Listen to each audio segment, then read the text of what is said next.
आखिर सर्प के वेश में अशोक वाटिका में माँ सीता से मिलने कौन गया था? क्या भगवान श्री राम थे? आखिर कौन था वो? आइए जाने इस अद्भुत वृतांत को। आप देख रहे हैं भक्ति मन। पौराणिक कथाओं के अनुसार जब माँ सीता का हरण हुआ और रावण ने उन्हें अशोक वाटिका में बंदी बनाकर रखा, तब ब्रह्मा जी बड़े प्रसन्न हुए। इस पर देवराज इंद्र ने उनकी प्रशंसा का कारण पूछा। तब परमपिता ब्रह्मा ने कहा, हे देवराज, रावण का सीता का हर कर लंका ले जाना उसके विनाश का आरंभ हो गया है। वे महान पतिव्रता अपने पति के बिछड़ने के कारण सदैव दुखी रहती हैं और उनके दर्शनों के लिए व्याकुल हैं, किंतु लंकापुरी समुद्र के तट पर स्थित है। इसी कारण श्री राम को उनको पता लगा पाना बहुत ही कठिन है। परमपिता ब्रह्मा आगे कहते हैं कि इस बात से चिंतित दुखी रहने के कारण सीता भोजन नहीं कर रही हैं और कृशकाय हो गई हैं। ऐसी दशा में निसंदेह वे अपने प्राणों को परित्याग कर देंगी, जिसे हमारा उद्देश्य रावण का अंत है। इसलिए आप शीघ्र लंकापुरी जाएं और सीता से मिले तथा उन्हें ये उत्तम और दिव्य खीर प्रदान करें। परम पिता की आज्ञा से देवराज इंद्र सर्प का वेश में लंका पहुंचते हैं। उनके साथ निंद्रा देवी भी रहती हैं। लंका पहुंचने के बाद इंद्र देव निंद्रा देवी से सभी राक्षसियों को मोहित करने को कहते हैं। तब निंद्रा देवी वहां उपस्थित सभी राक्षसियों को निंद्रा में डाल देती हैं। फिर देवराज इंद्र माँ सीता के पास पहुंचकर उन्हें अपना परिचय देते हैं और कहते हैं, हे जनक किशोरी, आप धैर्य धारण करें। आपके उद्धार के लिए मैं श्री राम की सहायता करूंगा और वे सेना सहित समुद्र को पार करेंगे। मैंने ही अपनी माया से इन सभी राक्षसियों को मोहित किया है। मैं स्वयं यह दिव्य खीर लेकर आपके पास आया हूँ। यदि आप इस खीर को ग्रहण करेंगी तो आपको सहस्त्रों वर्ष तक भूख और प्यास नहीं लगेगी। देवराज इंद्र ने ऐसा कहने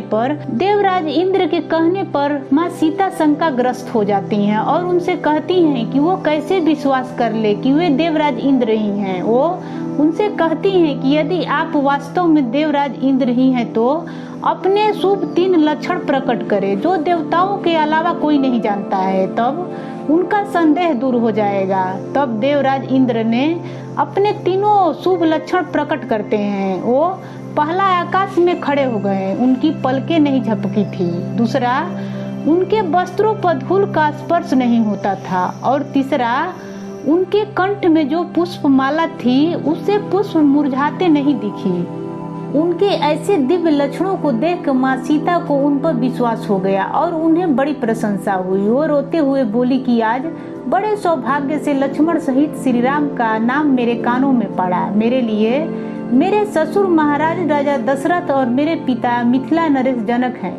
उसी रूप में आज मैं आपको देख रही हूँ। मेरे पति को आपका ही सहारा है। परमपिता ब्रह्मा की आज्ञा से आपने जो मुझे ये पायस खीर दिया है उसे मैं अवश्य खाऊंगी, क्योंकि उसी में रघुकुल का भला है। यह कहकर देवराज इंद्र के हाथों से उस खीर को लेकर सबसे पहले उसने श्री राम लक्ष्मण को समर्पित किया। उन्होंने कहा कि यदि मेरे महाबली स्वामी अपने भाई के साथ जीवित हैं तो वह ये दिव्य खीर को ग्रहण करें। तत्पश्चात माँ सीता ने स्वयं उस खीर को खाया। इससे उन्होंने भूख और प्यास होने वाले सभी कष्टों को त्याग दिया। फिर देवराज इंद्र ने उन्हें श्री राम और लक्ष्मण के कुशल का समाचार दिया और फिर वापस अपने लोग चले गए। तो इस प्रकार आप सुन सकते हैं कि इस प्रत्यक्ष का प्रसंग बहुत ही सुंदर है। कदाचित यह सोचकर कि माँ सीता किस प्रकार उस दुष्ट रावण के यहाँ का अन्न और जल ग्रहण कर सकती हैं, इस प्रसंग की रचना की गई होगी। जय श्री राम।